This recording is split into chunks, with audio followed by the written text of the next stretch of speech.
Hey there YouTube, it's Wheelchair21 and today is an all-new rolling review. It is on the Bandai Tamashii Nations S.H.Figuarts Shinkocchou Seihou Kamen Rider W FangJoker from Kamen Rider W.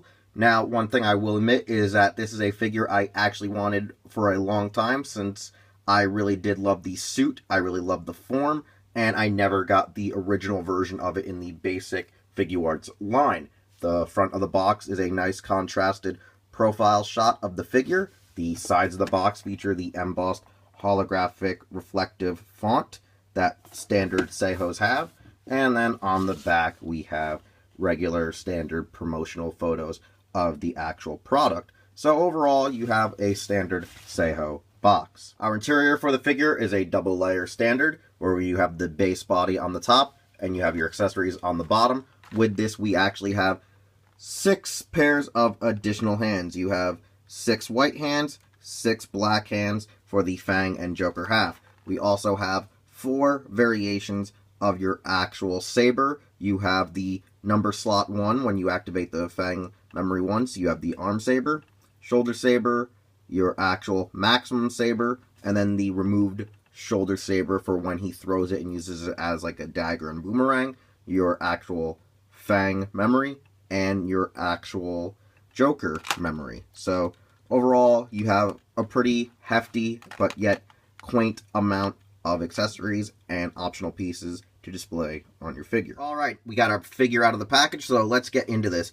Shinkocchou Seihous use 3D printing and sculpting to make the suits practically as accurate as possible to their on-screen representation, to the extent that Darkon would quote, "It's shit screen accurate." This thing just looks elegant and looks like the suit leapt off the screen and kind of did a fusion dance with an action figure. It's one of those things where it's not so high priced that it's like a Hot Toys or the just very, high-end 1/12 to 1/6 figures that cost like hundreds of dollars, but it still practically looks like they took a suit, somehow molded it, and just added basic points of articulation to it, and so this is what you got. One thing I will admit is that with FangJoker, I have always thought that the design was meant to be more of a saber-toothed tiger than a plated raptor, but I digress. It's a really weird combination of, it makes me think tiger because of the white and black stripes, but it's a little micro raptor, as you can see here on the double driver. Now, this thing can only switch between the actual Fang mouth when attached to the driver and the actual Gaia memory ability, and you also have another Joker memory that goes into your double driver. Honestly, while it does have quite a bit of articulation and posability in the overall double driver and effect, it just doesn't really do too much and actually hinders your torso. One thing I want to also address is the cool thing about the stripes on the chest here, the forearm guard, and the actual anklet, is that this is all like clear plastic painted black and gives this a really nice translucent effect to it, which, if I recall, in the actual previous toys and some of the fan art, it's always like just colored in blue because of Fang's actual natural color. So this is actually a really nice effect here, is that with it being translucent, it actually adds that real like vibe the suit naturally had on the show when energy wasn't supposed to be like coursing through it, or like, effects weren't put onto the overall aesthetic. And like I said, why I thought it was a very cat-like design is just due to these nice spikes throughout the Fang Joker and aesthetic and suit. What I should say is like the Fang side and the Joker side, it has like these nice little like quills and jagged areas, very like pointy cat-like, and it also has like a weird like tear slash mark over the right eye. It just freaking makes me think an endangered white tiger. I don't know why, just that's what I think, and that's what I've always thought it was, but raptor. So with the articulation, the double driver actually hinders a bit of the waist joint, but you still have motion. It actually has a weird ability to move the breastplates that I don't know if it was supposed to be like that in the figure. Like, it just swivels, it moves. I don't know what's the purpose to it. Is it because it allows you to move the arms and shoulders? I think that's one weird effect. I don't understand why. Like, I do know the breastplates on some of the double stunt suits moved, like actually flopped and moved about. So I don't know if that's what it's supposed to be recreating, but it's really interesting. Nevertheless, with our shoulders, it actually uses like a double hinge joint and a ball joint, which makes sense because the right shoulder pad has to be removed to add the shoulder saber. You have a basic bicep swivel, which is actually cool and great. One thing I've noticed is that Joker sides have been very tight with Cyclone Joker and this figure here. You got nice double jointed elbows, and you have your basic wrist. And so that's pretty much your upper torso, because pretty much your left matches your right. So let's use the right side to talk about our legs. So with the legs, they actually feature the ability to go almost all the way back, all the way forward. You got an actual thigh swivel. You got double jointed knees, which really look nice. I really do love the interior, like, ridges inside the suit. Really matches the underbody suit real well. And then you have your typical ankle joint, which is nice, solid, really good. And you also have very tight toe joints, which they're so tight, I'm afraid I'm going to break them. Or once I pop it, like the little thing that's making it hard to move, it's going to become so loose that it's going to become really ridiculous. And like I said, head, you got your little tear here, which I really do love. And you have your basic, you know, articulation that a head should have. So overall, I think we have a really nice base body, and it really outdoes the figure art I never got in the original release. So let's now look at some accessories, and then start wrapping up this wonderful figure review. With our accessories, let's begin in the order in which you activate the actual Fang memory. First off is the arm saber, which honestly is pretty elegant. It's very Guyver-like.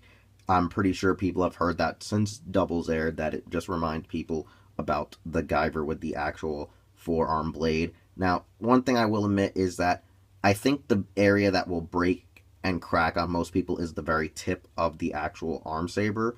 However, if this was to drop from a higher surface or area, say like a top of the bookshelf, or just anything that's above maybe a foot off the ground, you might have actual areas where it could chip, break, and crack the entire blade off the forearm. But I think people now know how to better display their figure so they're not close to the edge of a shelf in general. In addition, it still features your actual clear plastic area here, so you can see right through it. You can tell it's all black paint on top of it, and it's still a very nice effect. To replace it, all you need to do is just pull it right off the peg, and it's a very Forza-like transition, if anyone knows what I'm talking about. Next, we have the actual shoulder saber, which honestly, it's just a replacement shoulder pad with a blade sticking out of it. Underneath, you see where the actual small little ball joint is supposed to peg into it. Honestly, this is probably the most dangerous piece to replace and put on said figure, due to the fact that since it is such a tiny joint, you can actually break the joint altogether. So I don't think a lot of people are going to display this piece in general.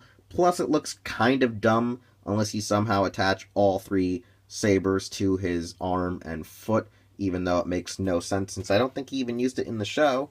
And then you have the variation where he summons it from his shoulder and then kind of like throws it and uses it as a bit of a dagger in the series. So honestly, it's great that they include the effect, but it's not necessarily going to be one that most people are going to probably display. And here we are at the main event, the Maximum Saber, which goes around his ankle. Honestly, it's similar to the wrist-mounted saber, where instead of having an entire forearm, though, we have it just a little anklet piece itself. Still is a basic clear plastic, painted to be black design. You can see from the interior of the anklet itself. And with the blade, it is the longest, it is the biggest, it is probably considerably slightly the sharpest, even though it is slightly brittle and easy to possibly break.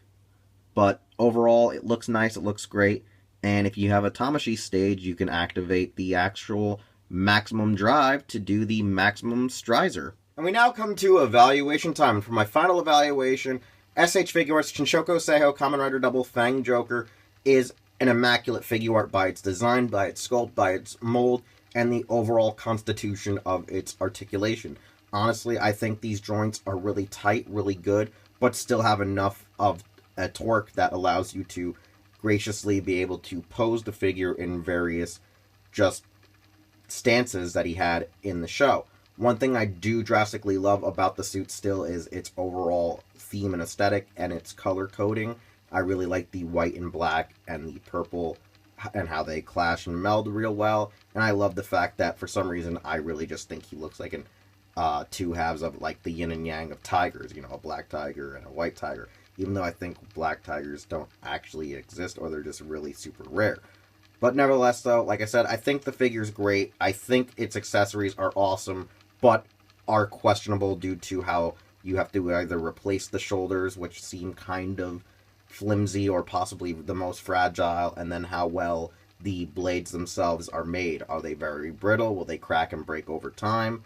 So on and so forth. But overall, just to have either mint in box or on display is really great. Now, I'm not a huge fan of Kamen Rider W as a show, but I've always loved the suits. How I would love to one day meet the artists and the people behind making the suits for not just Double, but the Dopants in general, because they're just really elegant and immaculate. And, you know, these Shinkocchou Seihous really brought out the best of those suits, especially when you look back at the previous incarnations that had kind of a more concept art anime-like design about them in the early days of Figuarts. So overall, though, if you actually, you know, love this, you need to go out and get it. However, currently I think this figure's availability has diminished, and it's currently out of stock at most retailers like AmiAmi, Amazon CS Toys, Hobby Link Japan, Hobby Search, so on and so forth. So you need to possibly wait for a reissue or to look for it on the secondary market.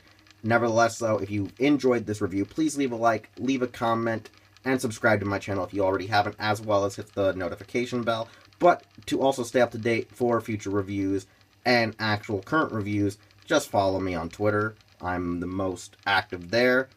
Next would be Instagram, then Facebook. Nevertheless, I am Wheelchair21, and I'll see you all next time with another long review and or Doyle's DVDs.